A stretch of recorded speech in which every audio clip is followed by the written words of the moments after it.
Una sa lahat, hindi nyo kami binabayaran dito para magtau-tauhan at gawin yung robot at gawin yung katatawanan sa harapan. Pangalawa, hindi ako nag-board exam para lang hindi irespeto ng mga katulad nyo. Wala pa namang nararating sa buhay. Ang kakapal ng mga mukha nyo.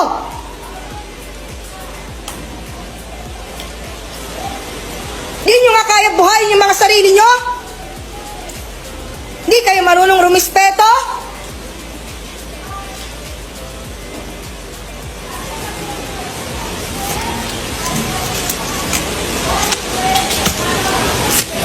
Mag-board exam din kayo para malaman nyo kung hanggang saan kayo. Baka hindi pa nga kayo pumasa eh. Sa ugali nyong ganyan. Di na nga kayo matalino eh. Sama pa ng ugali. Wala kayong mararating. Ako na nagsasabi sa inyo. Wala kayong lugar sa mundo. Ingrato. Galing squatter.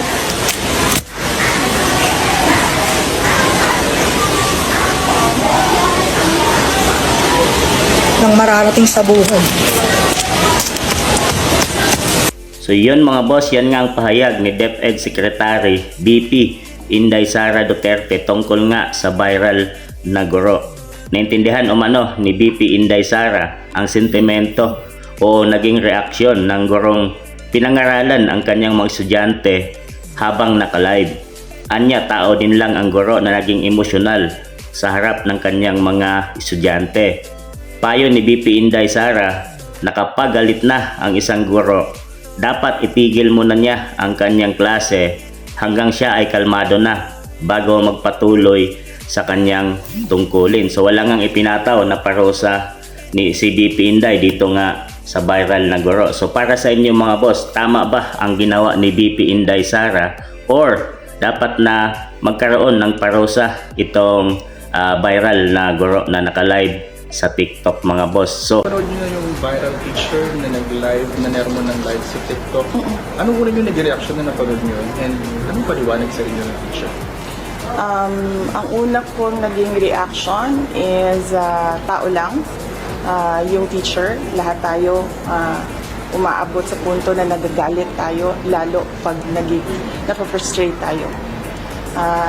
This is especially true sa mga teachers dahil ang mga teachers natin hindi lang isa na tao yung kausap nila. Ang isang klase ay merong from 25 to 45, sometimes 55 students.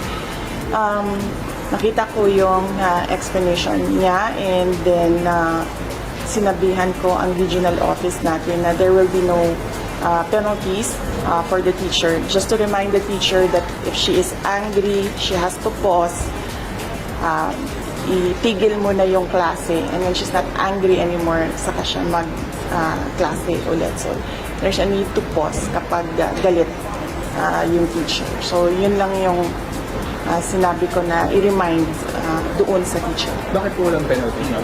Dahil sabi ko nga, tao lang tayo lahat tayo inaabutan ng galit. Ang dapat natin maintindihan ay kung anong gagawin natin kung tayo ay galit na.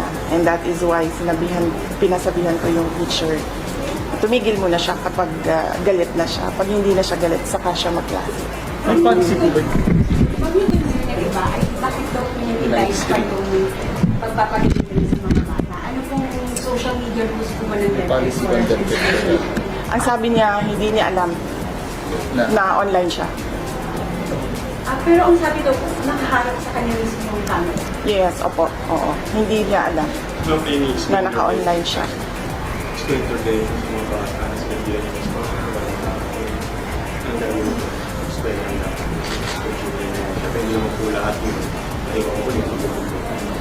Yes, oo.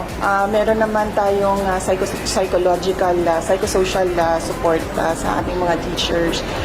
We have teachers that are trained for stress debriefing, lalo na sa ating disaster program. So, pwedeng itong gawin kung merong mang bata na nag-manifest na meron siyang anxiety or stress na naramdaman dahil sa nangyari.